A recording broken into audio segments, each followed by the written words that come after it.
Hey, quick question. What if tomorrow morning every single human being on Earth just vanished? No explosion, no zombies, no aliens, just gone. What happens to your house, your dog, your city? Stick around, because in this video we're going to walk through it, hour by hour, year by year, until the very last trace of humanity disappears. Let's get into it. Let's start with day 1. The very first thing you'd notice if you were somehow watching from space is the lights. City lights all over the planet start flickering, then dying. Why? Because power plants need people. Coal plants need someone shoveling coal. Nuclear plants need someone watching the controls. Within hours, most power grids go dark. Meanwhile, down on the ground, things are already getting strange. Millions of pets are left alone. Dogs, confused, start scratching at doors that will never open again. Cats, being cats, honestly couldn't care less. They were basically already living without us. Planes that were mid-flight? Autopilot keeps them steady for a while, but eventually they run out of fuel and come down. Not exactly the ending we want to picture, so let's move on quickly. By the end of day 1, humanity's biggest achievement, the electric grid, is already going quiet. Fast forward to the end of week 1. Nature is already testing the locks. Weeds start pushing up through cracks in the pavement, ones that used to get pulled or paved over. Without street cleaners, without traffic, the streets are eerily still. Domesticated animals face a tough choice. Dogs, if they can, start forming loose little packs, sniffing out food. Farm animals, well, cows still need milking, chickens still need feeding, and sadly, without us, a lot of them won't make it. It's not the cheerful part of the story, but it's an honest one. And your house? Without air conditioning or heating, it starts feeling the weather properly, for the first time in years. Nature doesn't wait for an invitation. 1 month in, and the quiet is different now. Without anyone driving, without anyone flushing, without anyone cleaning, cities start to smell, let's just say, different. Rats and insects, the ultimate opportunists, are having the best year of their lives. Free food, everywhere, no traps, no exterminators. Meanwhile, water is creeping in. Basements flood first, because pumps need electricity, and electricity needs us. Subways in cities like New York or London start filling up with water within days of the pumps switching off.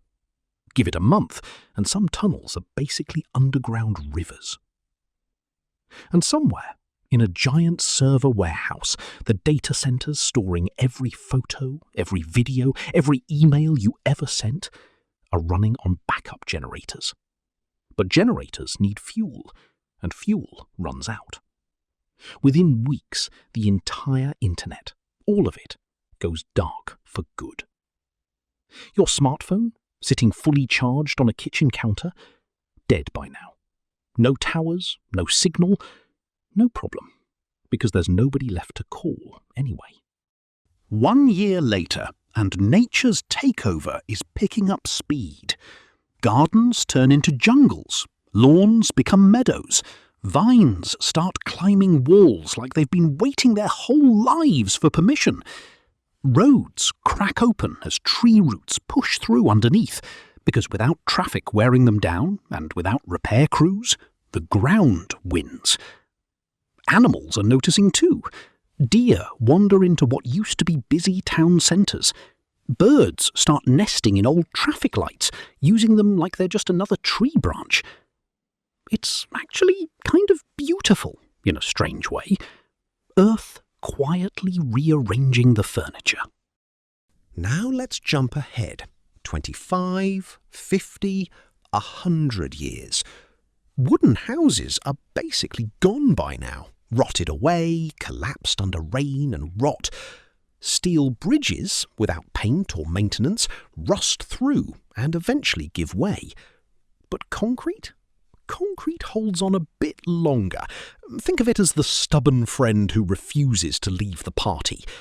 Still, water always finds a crack, and slowly buildings start crumbling from the inside out. Forests reclaim entire suburbs. If you flew over a former city at this point, you might just see rooftops poking out of solid green, like little islands in a sea of trees. Jump ahead 10,000 years, and most signs of us are gone. Wood, gone. Most metal rusted into dust. Glass shattered and buried under layers of soil. But here's the twist. Some things stick around, almost forever. Plastic. All that plastic we made, some of it takes hundreds, even thousands of years to break down, so it's still out there, in landfills, in oceans, quietly outlasting us. Bronze statues survive surprisingly well too. So does glass, if it's buried deep enough, protected from the weather. And deep underground, sealed nuclear waste sites will still be radioactive long after every skyscraper has turned to dust. So what would be humanity's real legacy? Not the pyramids, not the Eiffel Tower. Eventually, even those crumble. The real lasting proof that we were here would be things like plastic fragments in ocean sediment, radioactive traces from old nuclear tests, and a thin, strange layer in the Earth's rock record that future scientists, if there are any, might call the human layer. Kind of humbling, right? All our cities, all our arguments, all our achievements, reduced to a thin line in the dirt. But hey, that's a story for another day. If you enjoyed this little thought experiment, hit subscribe, drop a like, and let me know in the comments, what do you think would last the longest? See you in the next one.